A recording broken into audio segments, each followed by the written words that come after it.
7월 10일 수요일 하나님께서 오늘 우리에게 주시는 말씀은 열왕기하 9장 14절부터 26절까지의 말씀입니다.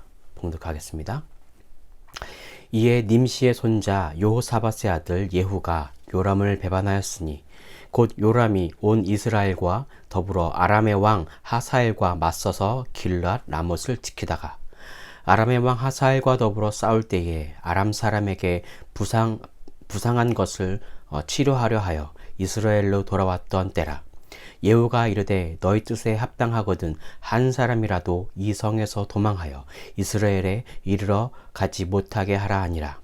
예후가 병거를 타고 이스라엘로 가니 요람 왕이 거기에 누워 있었음이라. 유다의 왕 아하시아가 요람을 보러 내려왔더라. 이스라엘 망대에 파수꾼 하나가 서 있더니 예후의 무리가 오는 것을 보고 이르되 내가 한 무리를 보나이다 하니 요람이 이르되 한 사람을 말에 태워 보내어 맞이하여 평안하냐 묻게 하라 하는지라. 한 사람이 말을 타고 가서 만나 이르되 왕의 말씀이 평안하냐 하시더이다 하매 예후가 이르되 평안이 내게 상관이 있느냐 내 뒤로 물러나라 하니라. 파수꾼이 전하여 이르되 사자가 그들에게 갔으나 돌아오지 아니하나이다 하는지라. 다시 한 사람을 말에 태워 보내었더니 그들에게 가서 이르되 왕의 말씀이 평안하냐 하시더이다 하매 예후가 이르되 평안이 내게 상관이 있느냐 내 뒤를 따르라 하더라. 파수꾼이 또 전하여 이르되 그도 그들에게까지 갔으나 돌아오지 아니하고 그 병거 모는 것이 님시의 손자 예후가 모은 것 같이 미치게 모나이다 하니 요람이 이르되 메우라 하매 그의 병거를 메운지라. 이스라엘 왕 요람과 유다 왕 아하시아가 각각 그의 병거를 타고 가서 예후를 맞을세 이스라엘 사람 나봇의 토지에서 만나매 요람이 예후를 보고 이르되 예후야 평안하냐 하니 대답하되 내 어머니 이세벨의 음행과 술수가 이렇게 많으니 어찌 평안이 있으랴 하더라. 요람이 곧 손을 돌이켜 도망하여 아하시아에게 이르되 아하시아여 반역이로다 하니 예후가 힘을 다하여 활을 당겨 요람의 두 팔 사이를 쏘니 화살이 그의 염통을 꿰뚫고 나오매 그가 병거 가운데에 엎드러진지라. 예후가 그의 장관 빅갈에게 이르되 그 시체를 가져다가 이스라엘 사람 나봇의 밭에 던지라. 내가 기억하려니와 이전에 너와 내가 함께 타고 그의 아버지 아합을 쫓았을 때에 여호와께서 이같이 그의 일을 예언하셨느니라. 여호와께서 말씀하시기를 내가 어제 나봇의 피와 그의 아들들의 피를 분명히 보았노라. 여호와께서 또 말씀하시기를 이 토지에서 내가 갚으리라 하셨으니 그런즉 여호와의 말씀대로 그의 시체를 가져다가 그 밭에 던질지니라 하는지라. 아멘.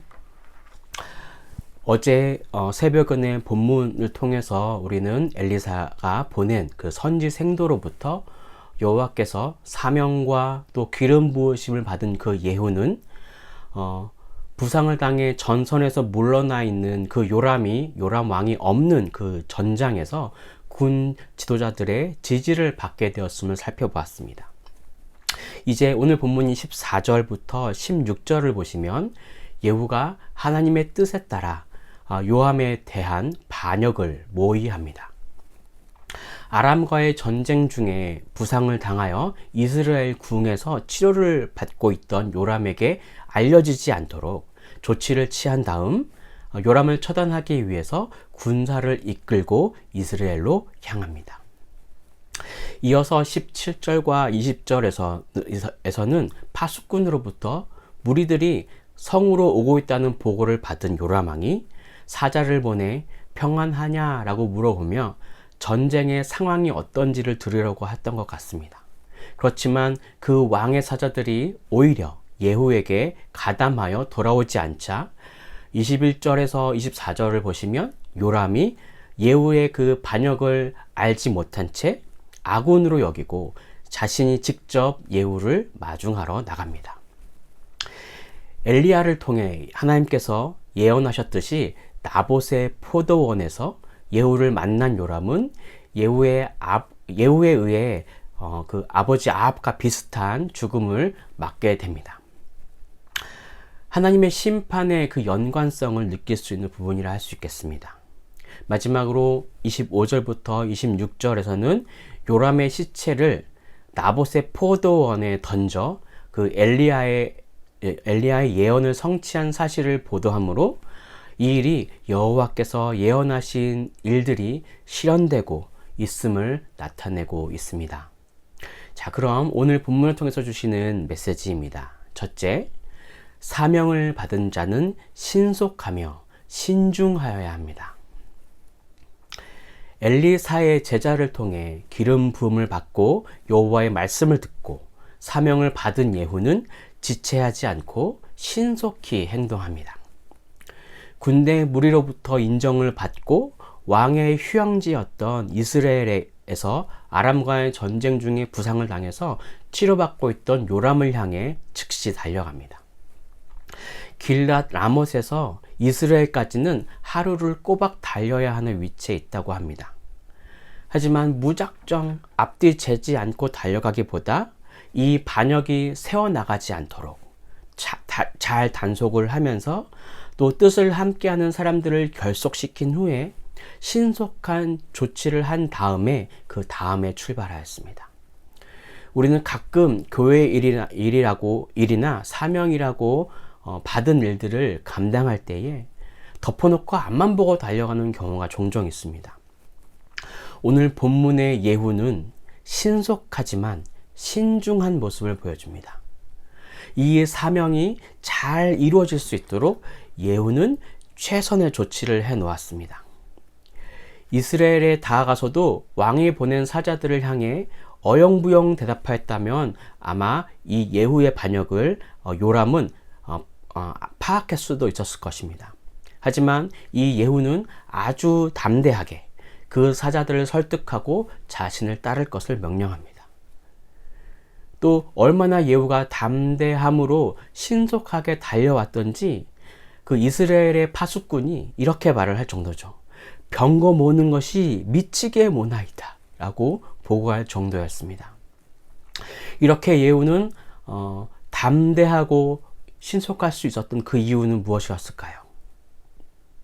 그것은 예후가 강한 소명의식을 가지고 있었기 때문이었습니다. 분명한 소명의식은 하나님의 일을 이루는 원동력이 됩니다. 그는 선지생도로부터 이스라엘 왕으로 기름 부음을 받고 아합의 집을 멸하라는 하나님의 소명을 받았습니다. 소명은 하나님께서 일을 이루시기 위해 어떤 사람을 부르시는 것을 말하는 것으로 예후는 이런 확실한 소명의식 속에 확신과 담대함을 가지고 바로 행동을 취할 수 있었던 것입니다. 이렇게 분명한 소명의식은 우리의 부족함을 하나님의 능력으로 채우고 우리의 약함을 하나님의 강함으로 채우며 우리의 미지근한 신앙을 더욱 뜨거운 열심이 있는 신앙으로 또 용기 없는 모습을 담대한 모습으로 변화시켜 하나님의 일을 이루게 합니다. 우리 모두는 하나님의 부르심을 받은 사람들입니다. 하나님은 우리를 다양한 모습으로 부르셨습니다.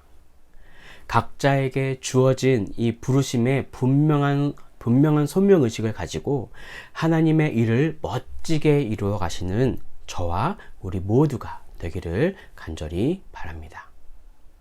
자, 그럼 오늘 본문을 통해서 주시는 두 번째 메시지입니다. 둘째, 모든 삶과 죽음은 하나님의 주권 아래 있습니다. 구약 성경을 보면 참 많은 전쟁이 등장합니다. 또한 신약 성경에도 잔인한 그런 그리스도인들이 잔인하게 죽는 모습도 보게 되죠. 오늘 본문 역시 예후가 활을 쏘아서 요람을 죽인 사실을 기록하고 있습니다. 이 예후의 행동은 동정심 없는 냉정한 사람이라고 볼 수도 있겠습니다. 하지만 이 요람의 죽음은 이미 하나님께서 결정하신 것이고 예후는 단지 하나님께서 허락하신 뜻을 집행하는 도구로서 사용되었을 뿐입니다. 하나님께서는 모든 사람의 생명을 주관하시고 당신의 섭리에 따라 새 생명을 창조하시기도 하고 또 이 땅의 인생을 거두어 가시기도 합니다. 신명기 32장 39절에서는 이렇게 말씀하고 있습니다. 이제는 나 곧 내가 그인 줄 알라. 나 외에는 신이 없도다. 나는 죽이기도 하며 살리기도 하며 상하게도 하며 낫게도 하나니 내 손으로 능히 빼앗을 자가 없도다. 우리는 하나님의 주권을 인정해야 합니다. 현대 과학의 발달로 또 유전자 조작까지 해서 노화를 방지하려고 하고 또 생명 연장을 꿈꾸지만 아무리 합리적인 과학이라 할지라도 우리 인간의 모든 만물의 생명의 근원과 그 끝은 어디인지 사망과 그 이유는 무엇인지 답하지 못합니다. 이러한 문제들은 하나님께만 속하 있고 또 하나님만이 모든 생명의 근원이시기 때문입니다. 그러므로 우리는 하나님의 주권을 겸손히 인정하며 우리에게 주신 생명을 귀하게 다루어야 합니다. 내 생명만 소중한 것이 아닌 하나님의 창조물인 우리 모두의 생명은 귀한 것입니다. 나를 사랑하듯 이웃을 사랑하고 또 그 반대로 나를 사랑하지 않고 나 자신을 함부로 하면서 이웃만을 사랑하는 일이 없도록 우리는 겸손히 감사함으로 주어진 사명에 임해야 할 것입니다. 오늘 나에게 허락하신 것들을 감사하며 소중히 여기시길 바랍니다. 하나님이 그런 자들을 세우시고 인도하시며 보호해 주실 것입니다. 기도하겠습니다. 하나님의 사랑과 은혜가 충만하신 우리 하나님, 오늘 우리에게 주신 사명을 다시 한번 기억할 수 있도록 인도해 주시고 혹시 사명을 발견하지 못하는 자들이 있다면 이 시간에 우리가 기도함으로 간절히 기도할 수 있는 마음 주셔서 분명한 사명을 가지고 이 하나님의 일에 동참하는 모든 성도님들 될 수 있도록 주님 인도하여 주시옵소서.